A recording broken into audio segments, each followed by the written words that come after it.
less dependent. The president therefore wanted to address the Malampaya. Yep. Unfortunately, the previous administrations were unable to address the issue of whether to extend the service contract for Malampaya, which was to end in 2024. Malampaya was being operated by an all-Filipino consortium. Now we have the new drilling that is going to take place in the near fields around Malampaya. President Ferdinand Marcos Jr. also put an emphasis on making sure that we finish the reception facilities for importing liquefied natural gas. We're able to extend the life of Malampaya and possibly explore a new near field as well. 2032 is the earliest that we can have nuclear power in the country. Alright, welcome back everyone. Dito sa latest episode ng Pilipinas 360 Degrees. We have a very special guest. We have Secretary Lotilla with us. Thank you so much, sir, for joining us. Ang dami natin pag-usapan. I got that right? Lotilla, because the Spanish is Lotilla, sometimes like that.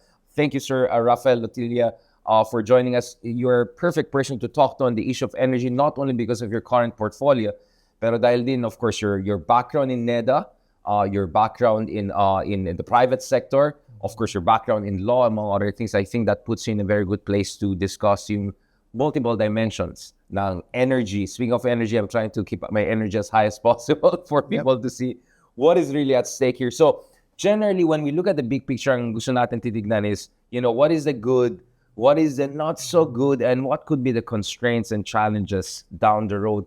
But first of all, Secretary, can we start a really big picture? What is the state of energy in the Philippines? The reason I'm asking that is, I provide advice to, Wall Street folks, to global investors, to Japanese manufacturing companies. And usually what comes up in our conversation is your utility costs are a little bit high. Your energy infrastructure is quite not there, right? I had a conversation with the German Chancellor, Olaf Scholz, last year, right after he had the meeting with President BBM, and we were talking about investment. I said, why is your money going to Vietnam and going to Malaysia and not to the Philippines? So usually the energy issue keeps on popping up. And at the same time, we know there have been good developments in recent months or recent year. This whole, Luzon economic corridor idea, Americans getting more invested in the energy sector. But at the same time, we also know there are concerns with energy deficiencies, Malampaya running out. So in short, sobrang critical itong issue ng energy. So, Secretary, as someone who's extremely experienced in both the development, regulatory, and at the same time now in the energy portfolio, could you give our audience a big picture analysis of the energy situation in the Philippines? Well, in the case of the Philippines, Richard, we are really over-dependent on foreign sources of energy. So as far as our fuels, for example, so for petroleum fuels, we're almost 100% dependent on foreign sources. For fuels for our vehicles and for public transport, and then for the power plants, 80% of our coal supply is important. So we are not as gifted as the other neighbors. Malaysia, Indonesia, who have ample supply of both coal and petroleum. And our natural gas, which is sourced from Malampaya, is indigenous and was able to provide over the last 20 years with supply ranging from 20 and even up to a high of 30% of the power requirements in Meralco franchise area and Luzon. But that is a finite resource and therefore has been declining as expected over the last 20 years or so. So the high dependence on imported fuel is a concern for our energy security. Yeah. And that is the most important point that government has been addressing for decades now. If you recall the 1973 oil crisis, Right. that The OPEC countries. that prompted the government to pursue alternative sources of energy, especially for power, because at that time we were almost completely dependent on diesel power plants. Now we are less dependent, but nevertheless at uh, 22% renewables, down from 40s that we Yes, had exactly. Yeah. before, shows that we have much more to go in terms of being energy self-sufficient, or at least to some degree not dependent on foreign sources. So in the program of this administration, at the outset, the president therefore wanted to address the Malampaya. Yep. Unfortunately, the previous administrations were unable to address the issue of whether to extend the service contract for Malampaya, which was to end in 2024. Yep. So ideally, it should have been attended to some 10 years even before its expiration. Now, in 2022, when the president came in, we had to immediately address that. And the options, of course, were much more limited that we wanted to have in terms of time, and as well as the options. But we were able to bring in the work with the Philippine consortium. So for the first time, the Malampaya is being operated by an all-Filipino consortium, unlike before when it was Chevron and Shell. Yeah. But the reason why I said that the ideal time for addressing this was 10 years ago, because at that time, Shell and Chevron were still gung-ho about expansion plans. Right. So at least now, okay, that being water under the bridge, the administration took the measures necessary to approve the extension, and so now we have the new drilling that is going to take place in the near fields around Malampaya. And that will not fully restore the Malampaya reservoir, their supply of Malampaya natural gas, but it's going to extend the life of the Malampaya field by up to 2034.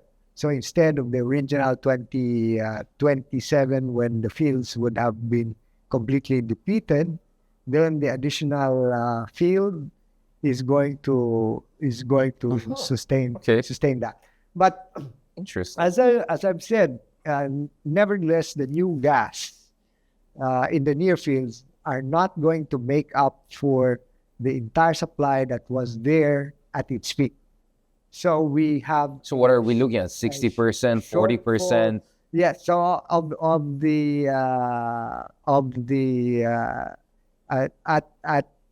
at its peak, Malampaya had some 3 trillion cubic feet.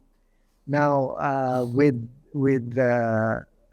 if successful, the new fields the near fields will bring in around 294 billion cubic feet. So much less than the 3 trillion.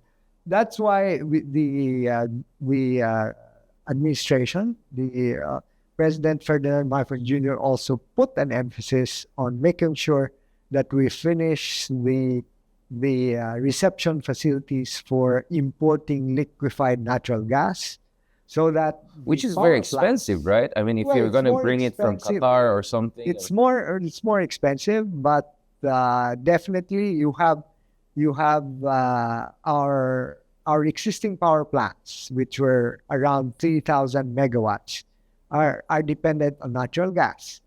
So if we lose the fuel for that because of the decline in Malampaya, then we've got to import liquefied natural gas in order to make up for the fuel supply.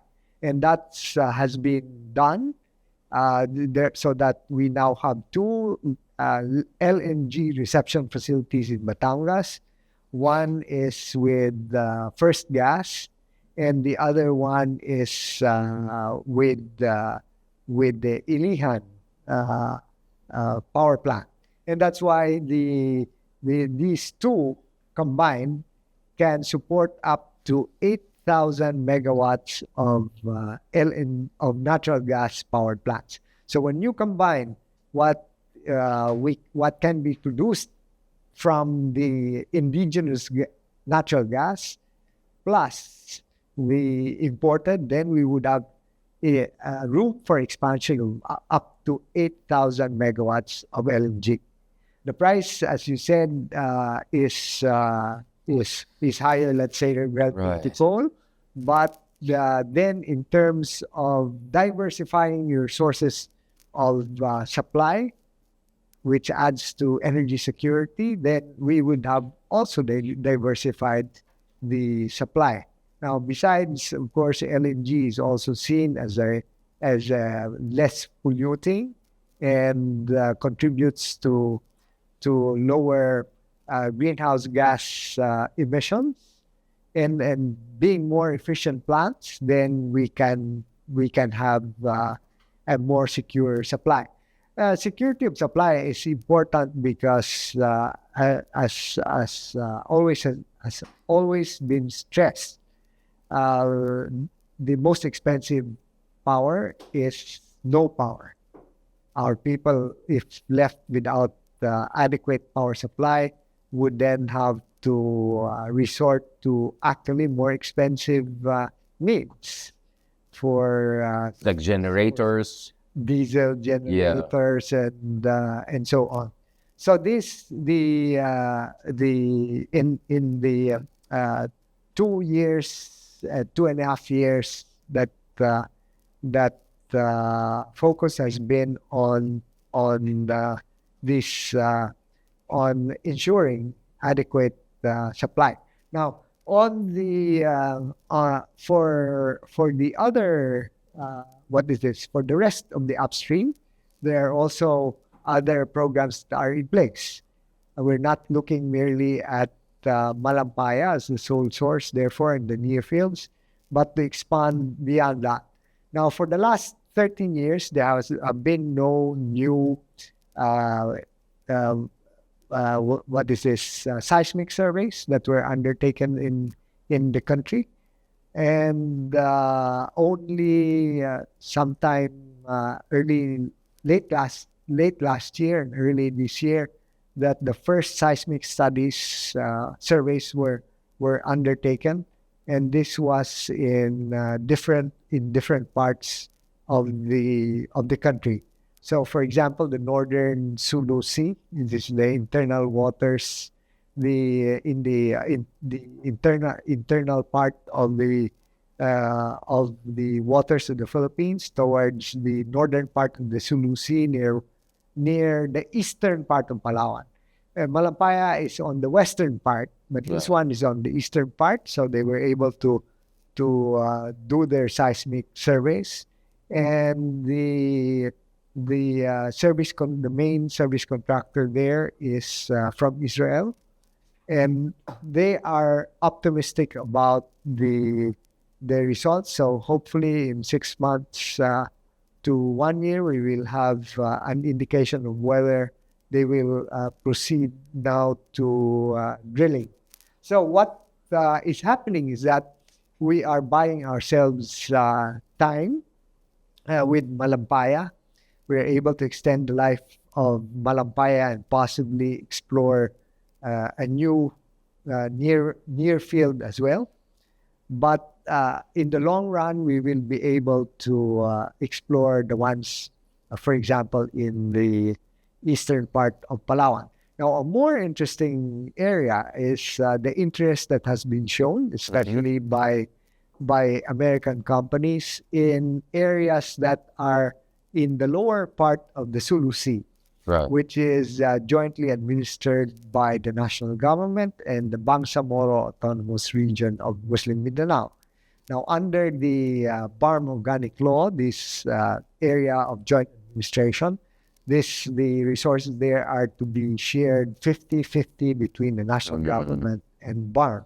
Now, these are ultra deep waters, but companies which have been successful, for example, in their exploration in places like Guyana, which at the previous point. These are extreme oil kind of situations. Oh, right? yes. And yet they are bullish that the unexplored areas are going to yield more. So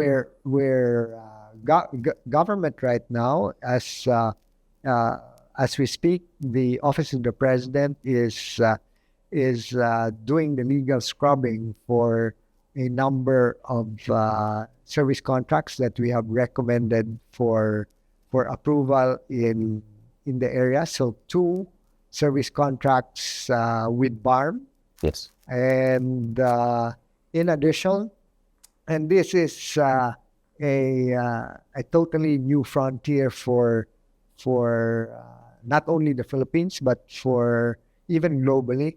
We have service contracts for naturally occurring hydrogen. So this is a first, in the sense that ordinarily hydrogen, which is going to be used as an alternative fuel, is going to be produced by hydrolysis, Right. for which you will need excess renewable energy to be able to produce hydrogen and use that hydrogen as fuel for especially for the hard to abate industries like cement, manufacturing, steel, and so on. But here, if it has been shown that they can occur in nature, and so the exploration that will be done or conducted under the 2 service contracts that we have recommended for the president to approve is for foreign companies, actually U.S. companies, to do the exploration for naturally occurring hydrogen. And if they are found in sufficient commercial quantities, then we will be able to use them. So we're hopeful. Again, we have to be optimistic here that these will be found in commercial quantities, so that they can meet even the needs of the data centers and the hyperscale Which are very ones, energy consuming. Exactly. So Very energy consuming. these are forward looking, right? And since naturally occurring hydrogen is going to be practically self-replenishing, then it is an ideal renewable source of energy. And speaking about renewable energy sources or sources of particularly for power, so we have the overall targets of the government, which is to achieve 50% renewable energy in the power mix by 2040. And as part of that program, therefore, the government has provided incentives as well as mandates that would help secure the targets. If you have noted the Bloomberg NEF report that ranked the Philippines as a number 2 preferred destination for investments in renewable energy, they cited a number of criteria where the Philippines was seen as being offering, particularly on the policy level. So we have a required mandate, which is for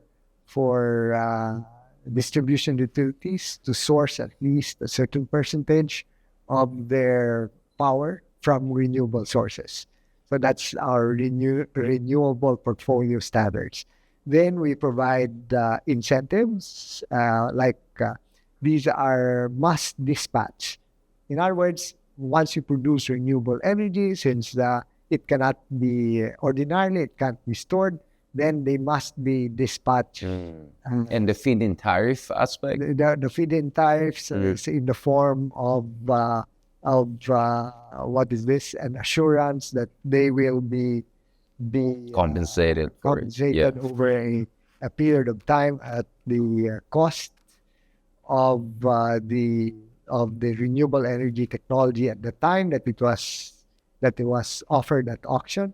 So that is also seen in a positive way. And of course, our green energy auctions. Under this administration, we have conducted the green energy auction 2, and 3. Now we're preparing for the 4th. The second was for solar as well as onshore wind. Then the green energy auction 3 was for hydro power, both for pump storage and for impounding hydro. Now, the reason why pump hydro storage is important is because as more renewables come in, then the pump hydro storage serves as an energy storage system.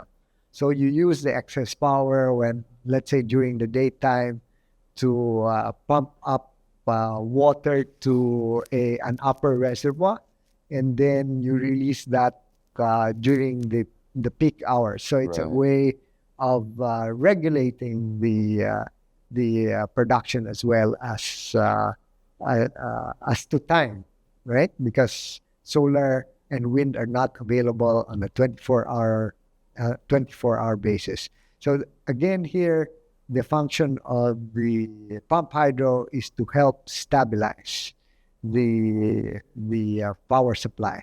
Now, besides that, we have, of course, battery, because we only have one pump storage hydro facility in the country today, which is the Caliraya Botolan Kalayaan power plant, the CBK.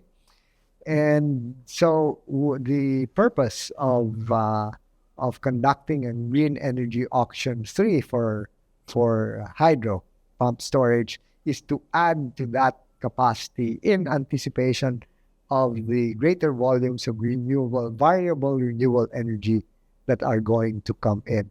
But still, in the short run, there will be room for battery storage to play its balancing role as well.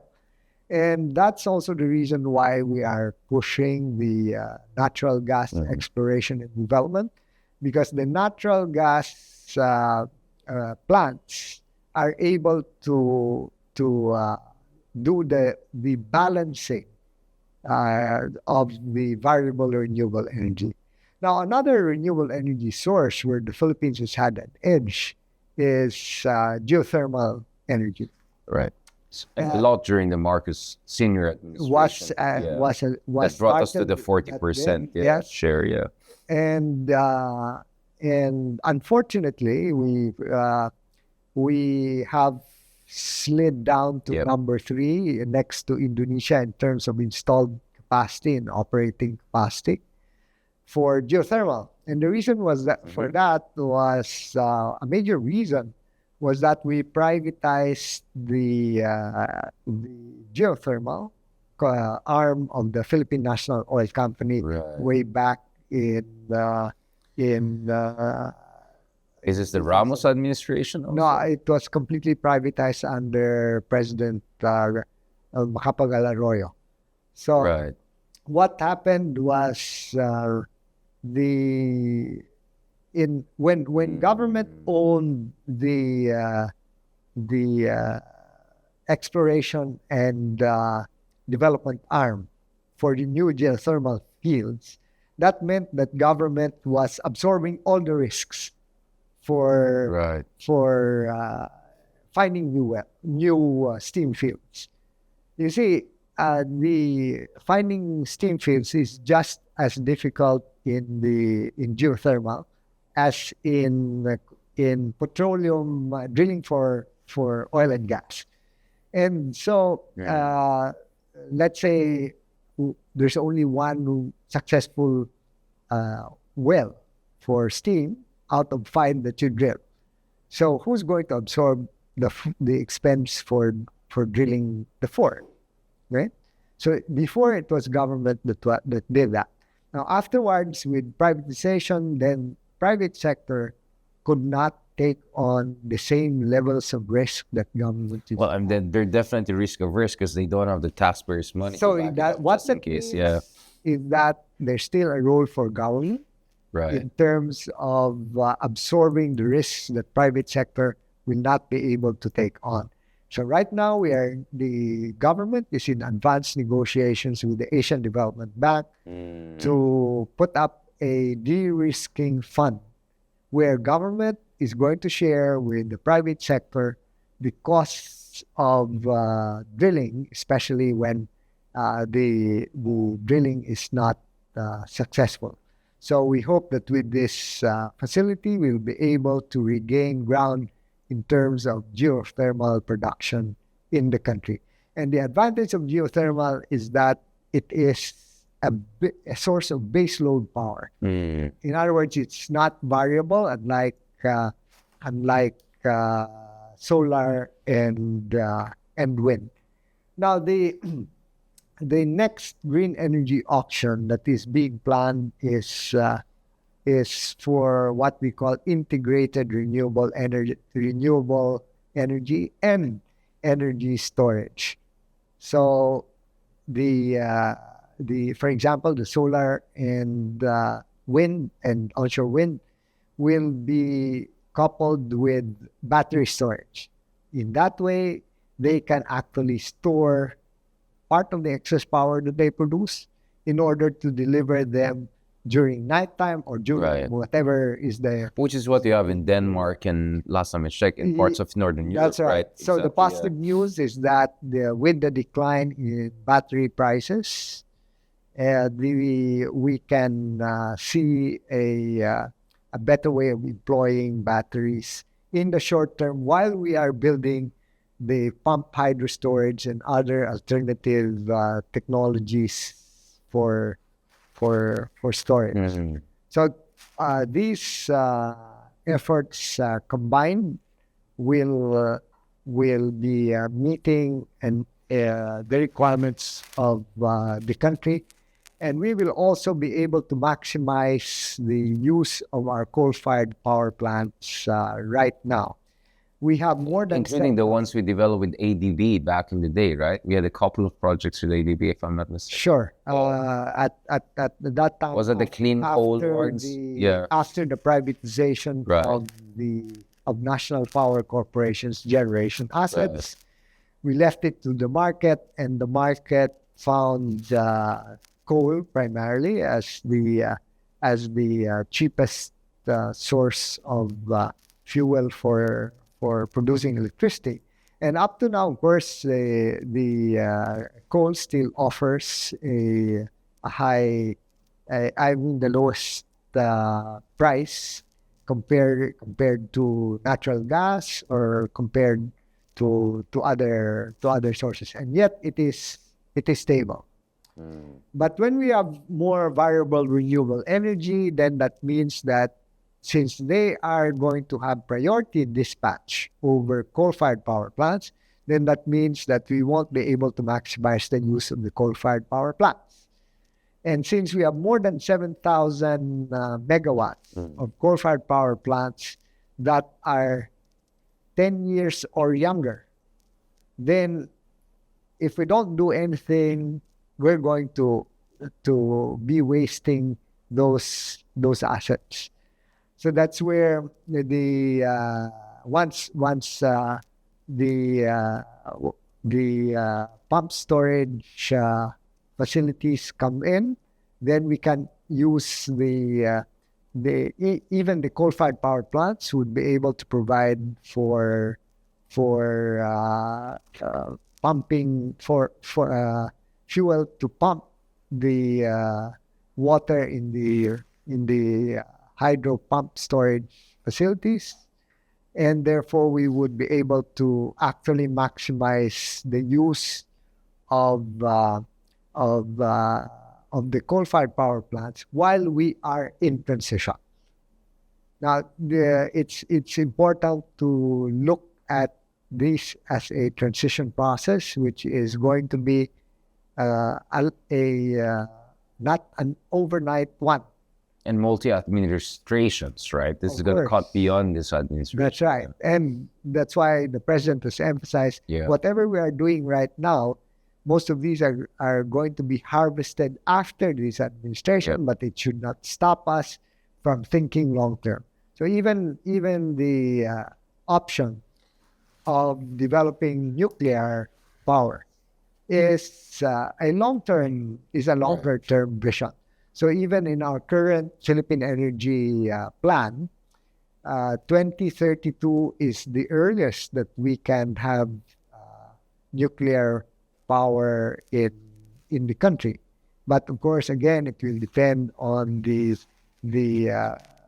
passage of the regulatory framework for nuclear power in the country, and then the availability of technology. The right partners, the Koreans, the Of French, course. everyone is lining up Yes. based on my conversations with them. Yeah. Definitely. But we have to move this forward to the extent possible that at the time other administrations would have to make the decision, then they don't start from scratch. So it still would require an informed decision on the part of administrations beyond this that will come after the present one. Secretary, thank you for the tour de force, big picture. I suddenly kind of like regretted asking very big picture because I mean you really laid out the big picture. Now I want to pick on some of these important points that you raised. First of all, the issue of privatization.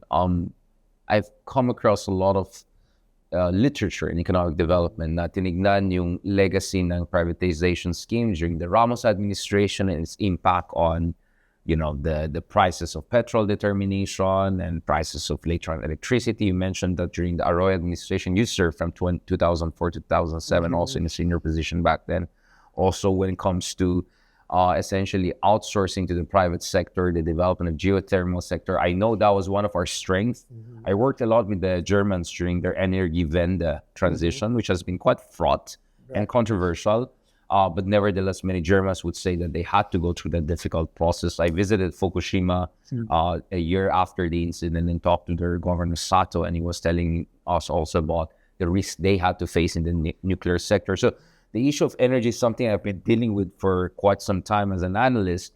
And what I want to get from you here is that are we admitting that perhaps we went a little bit too excited and out there in terms of privatizing certain aspect of our energy security policy, that we over-relied on the private sector to do the right thing? And it looks like over time, if you look at it in hindsight, mukhang medyo napabayaan yung mga ibang sector. I mean, you were saying at some point where our RE contribution was at around 40%. And I'm sure if we just kept on investing and taking the risk and absorbing that with taxpayers' money, we wouldn't be too far from some of our neighbors. Forget about the Chinas and, you know, other major economies that have been constantly investing in renewable energy. What is your take on the privatization?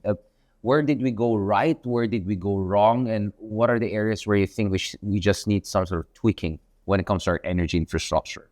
Well, in terms of dividing the roles between government and private sector, as you rightly pointed out, we have done we have done the right things, and then on the other hand, there may have been some weaknesses that we were not able to overcome along the way. Or anticipate. We anticipated, but for example, in the case of of the regulatory role of government. There is the Philippine Competition Commission was only organized some 6 or was it towards the later end of President Aquino's administration. Yep. But the Philippine Competition Commission has an important role to play in a privatized market, and the Energy Regulatory Commission as well.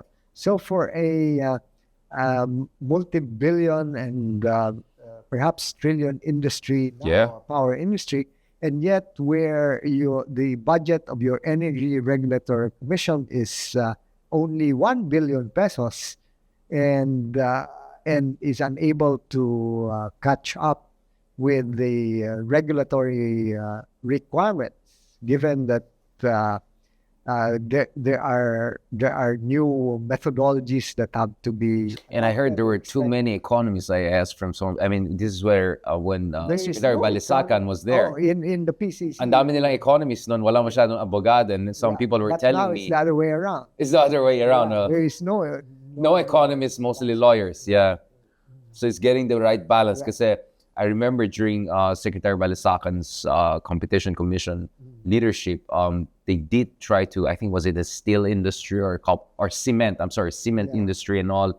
And I was talking to my legal expert friends, and they were saying like, they have great intentions. I think they got a point, but I think they were not legally prepared for the kind of team that the other side brought in. So it's not just a question of budget. It's also a question of having the composition of the technocrats who can take on the big businesses. So and of course, there's a learning process. learning curve. For institutions. So that's on the regulatory part. And I would say that besides the one that I mentioned about geothermal, we had to establish new institutions. So, for example, we had the independent electricity market operator. Yeah. So the IMAP is marketplace for power. We are one of only 2 countries in Southeast Asia that have such. We also privatize the transmission system, and we copied the model of the United Kingdom, which fully privatized the transmission system. But now, only a few months ago, they actually renationalized the systems. You mean the Maharlika funds? No, the systems operation in the UK has been renationalized On national security grounds? Well, because they felt that it would enable the United Kingdom to adjust more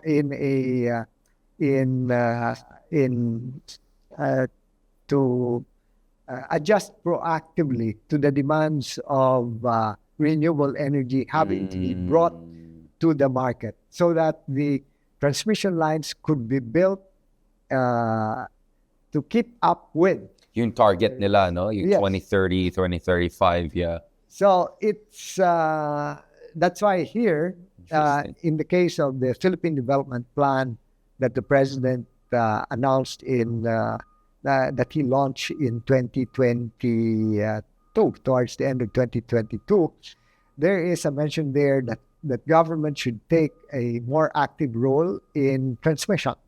And you mentioned the Maharlika investment, so that's an initial step. for Yeah, causing the government national grid where for- China plays, a Chinese state-owned company is playing a very well, important it's not role. only the Chinese, but 60% is Filipino-owned. But the engineering part, I was told that the Chinese are playing more than just 40%. No, the reason for the privatization was This is Arroyo's era.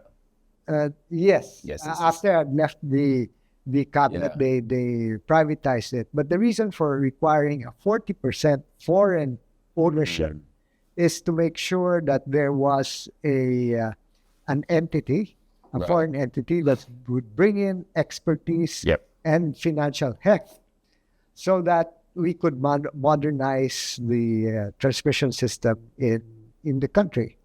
But after 15 years Yep. of privatization, we were so behind in terms of the Targets. targeted expansion. So what the president did was to concentrate on finishing projects that were supposed to have been delivered as early as 2019. So we finished the Bataan Hermosa line. Right. NGCP also was able to finish the Visayas Mindanao interconnection, which meant that the country was interconnected for the first time. The national grid-ish situation. National grid, so the one grid system. It's not yet complete because a number of major islands are not part of the grid. But the steady expansion, this allowed the Mindanao Visayas interconnection, for example, allowed the sharing of excess capacity in Mindanao to Visayas and even to Luzon. Yeah, you wouldn't believe it, but as early as 2016, there was already excess power in Mindanao. But it couldn't be brought anywhere else. Because a national grid. Exactly, yeah. That's what I keep on hearing, yeah. No connection. So now we have at least finished that, and we have also finished the Cebu-Negros Panay interconnection that would bring part of that power from Mindanao to Cebu, then from Cebu to Negros and Panay. Everything that doesn't mean that everything is okay now.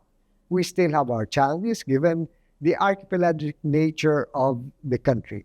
But Indonesia is also archipelagic, 3 times more islands than us, almost, right? Right, but that's why it also suffers from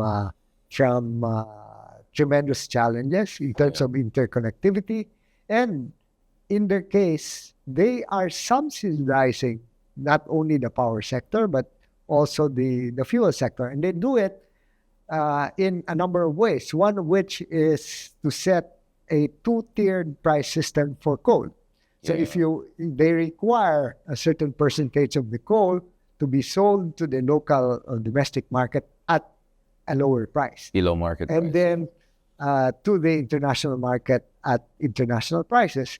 But you see, we don't have that luxury of having the upstream coal subsidize the power sector because we don't have enough coal, and that's why we're importing from Indonesia. So the excess power that has been produced in Mindanao, backed up by the hydro power plants in Agus and Pulangi, have been contributing to the power supply in the Visayas right now, which is short. So another feature, therefore, of the program of the administration is to rehabilitate the Agus-Pulangi complex.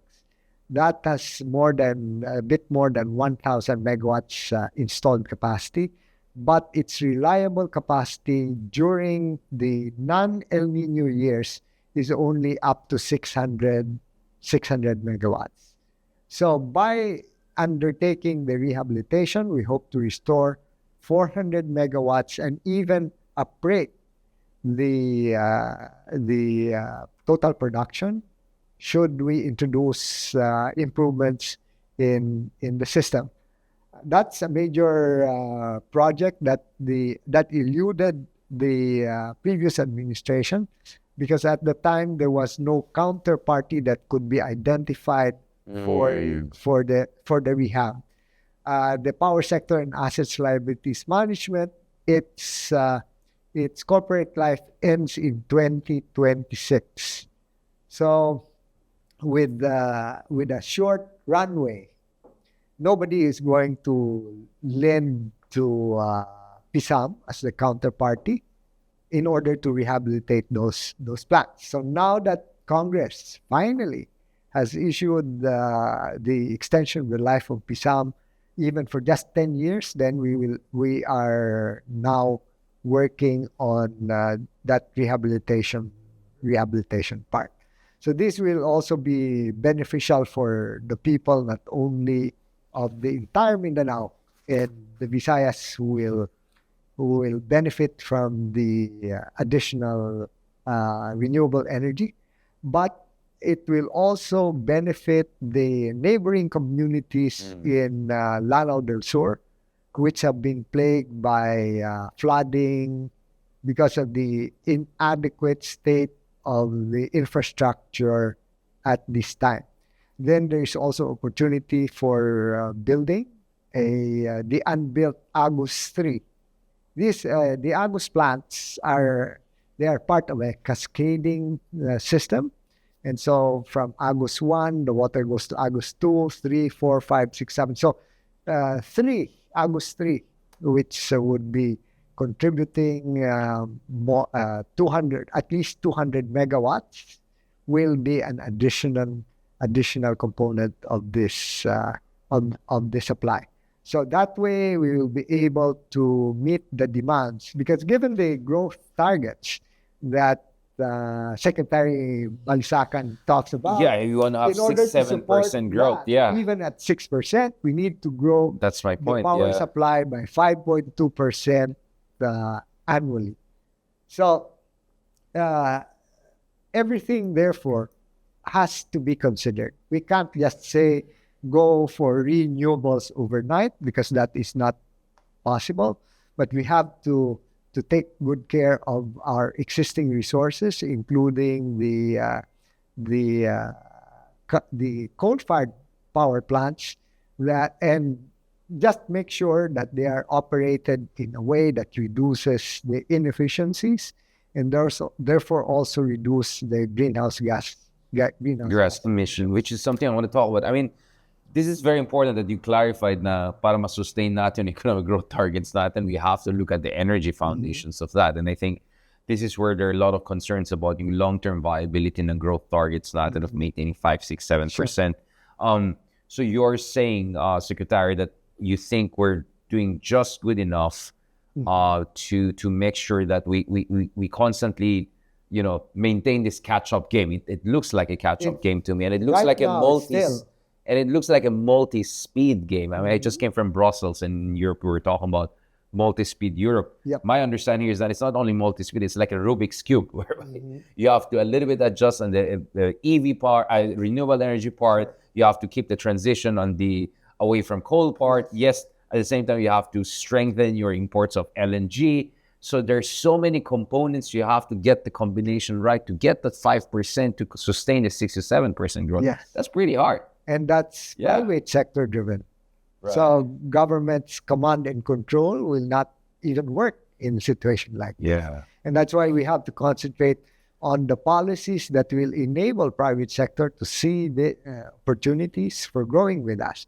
So even in renewable energy, we want to upscale the participation of Filipino companies in meeting those demands. So right now, even if a number are maybe our workers are skilled in assembling or putting up the photovoltaic solar panels. Yeah. But then we want to be able to capture more of the value add. Yeah. So as the world needs a lot of as they also transition. You said Europe, for example, how the human resource requirements in order to meet their renewable energy targets would be enormous. It would be enormous, and they're not at the same level. We should look at the opportunity of driving our own renewable energy program to develop a skilled workforce, and then for our local companies to take on the more sophisticated functions with higher value add. So right now, engineering, move up the value chain, and construction companies, they're foreign. Yep. Now we want to be able to enable our people and our local companies to grow with that challenge. Secretary, going back to this, I mean, the issue of the electricity cost keeps on coming up in terms of manufacturing investments in the Philippines. This is with the Japanese, with the Germans, whoever I talk to, they say your electricity is just too expensive. What are the facts of the case there, and how do we make sure we make utility costs in general more competitive? Because eventually, I mean, again, I'll raise this when we talk to NEDA Secretary Balisacan, but eventually we need to bring in the high quality manufacturing investments, right? We want to get into more high-end semiconductor production. We want to get into the more sophisticated value chain manufacturing, because we're a very service-oriented economy, and a lot of economists would say that could just get you so far. And we may even run the risk of being a middle-income trap or not, or even lower middle-income trap country. How do you think we should approach that? And what are the things we're doing to deal with that utility cost issue? Or maybe you're just disagreeing. You think this is just an excuse they're making. Well, if we take a survey on the average cost of electricity worldwide, you will find that Meralco's rates, for example, are not the highest worldwide. Even in the region, Meralco's rates would compare well. It would not be the cheapest, but it would be towards the middle of if we do not take into account the subsidies that, or if we take into account the Subsidies other countries provide. that other Southeast Asian. So there is this deflated price because of the subsidies taken. Well, that's one. But as I've said, we have, because of our archipelagic nature and that we are exposed to natural calamities, then we have to build our infrastructure much stronger than other countries. So that's an addition. And subsidy is not an option for you?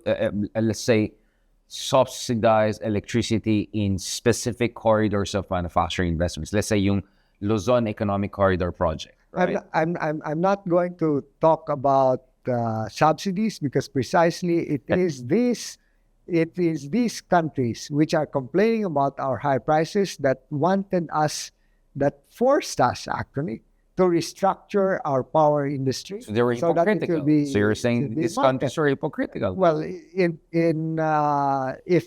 they ought to give us credit for, in fact, removing the subsidies. Why? What?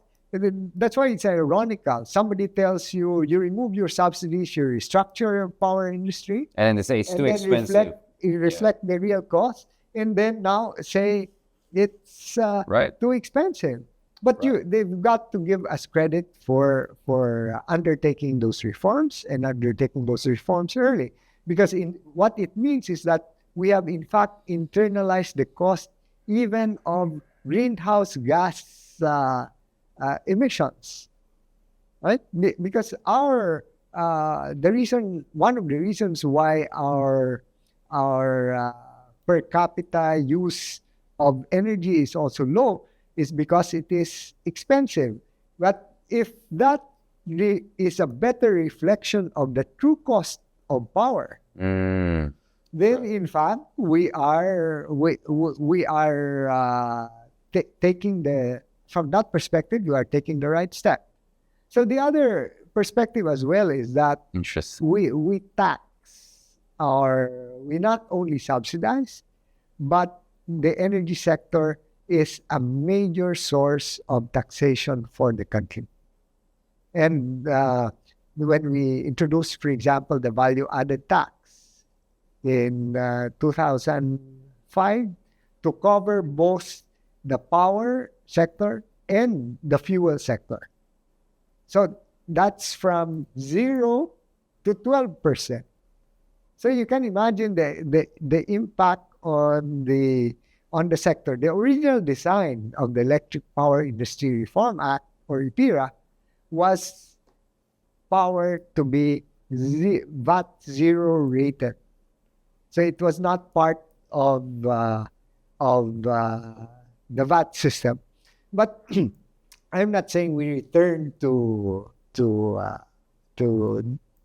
that system, but it's just that what we want to see is we should look at the energy sector as an enabler to it. That when we have more reasonable taxation for the power sector, then it will lead to creation of more jobs and economic opportunities, which then can be a source of taxation for... Which eventually has to bring in the legislative sector. I mean, I get your point about the hypocrisy that actually we have been so abiding with, whether it's WTO rules, whether it's all the rules on the privatization and all.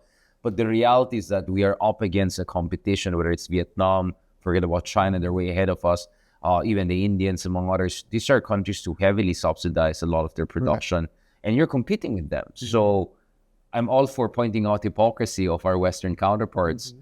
But so your solution would be taxation? Is not strategic subsidies or some sort of industrial policy? Again, I know I'm eating into the NEDA interview, but you raised a very important point, Secretary, and I just cannot resist but to push this point that maybe we need some sort of an industrial policy whereby we provide strategic subsidies to certain sectors or certain areas whereby they're creating more high-end or high-value chain production.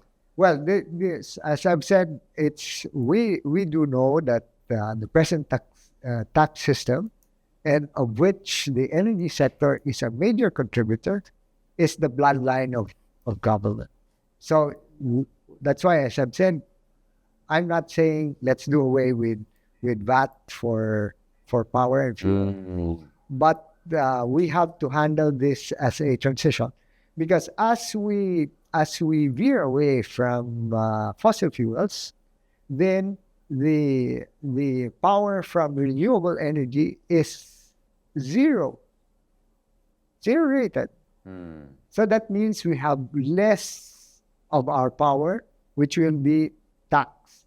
And if with the introduction of electric vehicles, the electrification rate and to be supplied from RE will also be higher, then that means it would be a revenue loss for government. But we need to look at that role of energy as an enabler. Yeah. That the more that we are able to bring security of supply to our people, then the more economic activities that are going to be... Which could compensate for a reduction in taxation, right? So if you make energy production cheaper, even though if that means bringing the taxes now, over the long run, you create more GDP output, so that more than compensates for everyone. That's a very good point. Just a last point on this. You already touched on this, Secretary. This issue of transition to a renewable transportation sector and all. As we speak, a subway is being built below us. A lot of build projects from the previous administration have been carried over. We more than doubled our infrastructure spending as a share of GDP over the past decade, from around 2.5, 2.7% to more than 5%.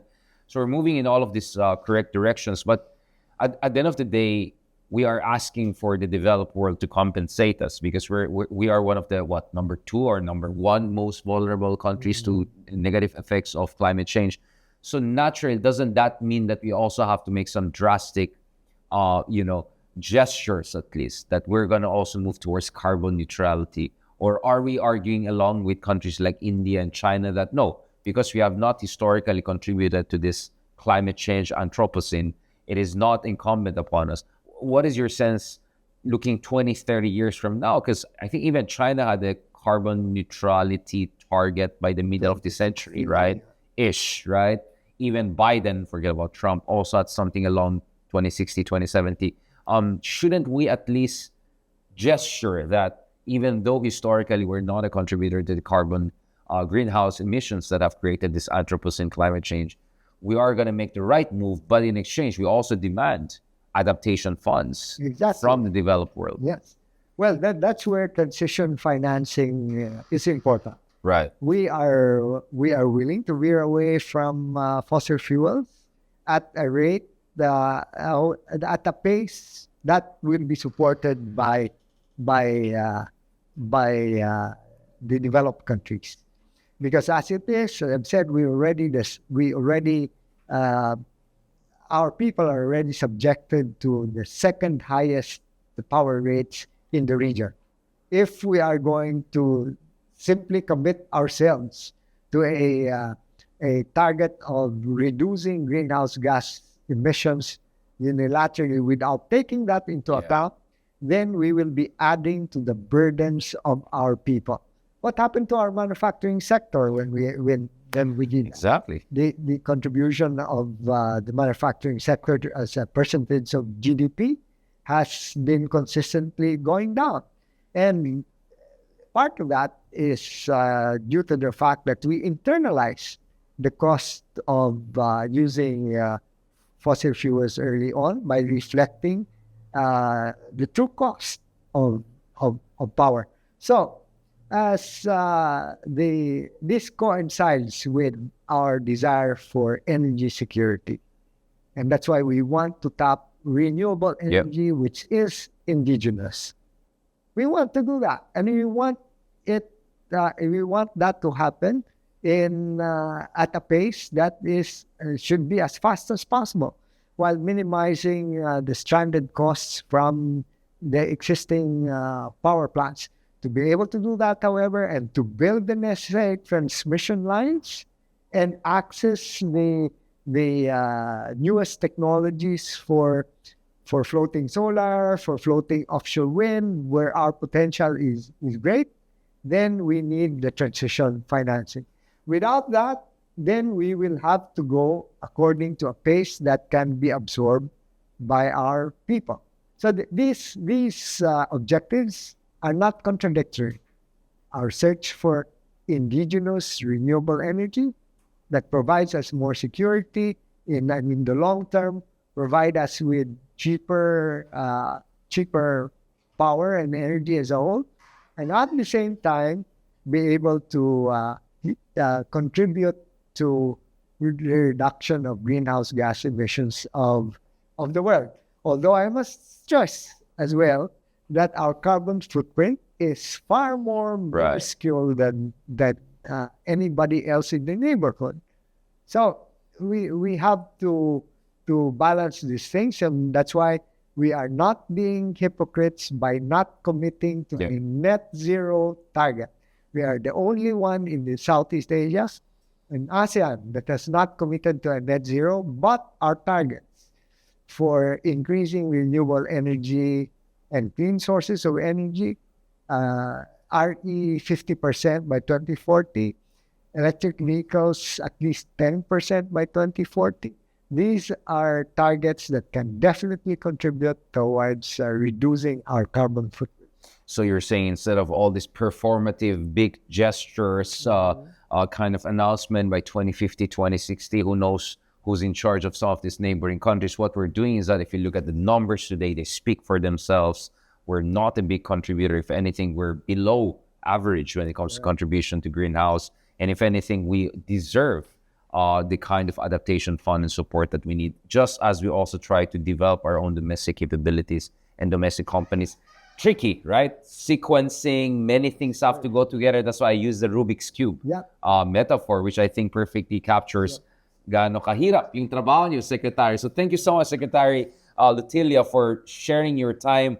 I know many people have a mystified understanding of the energy sector dilemma.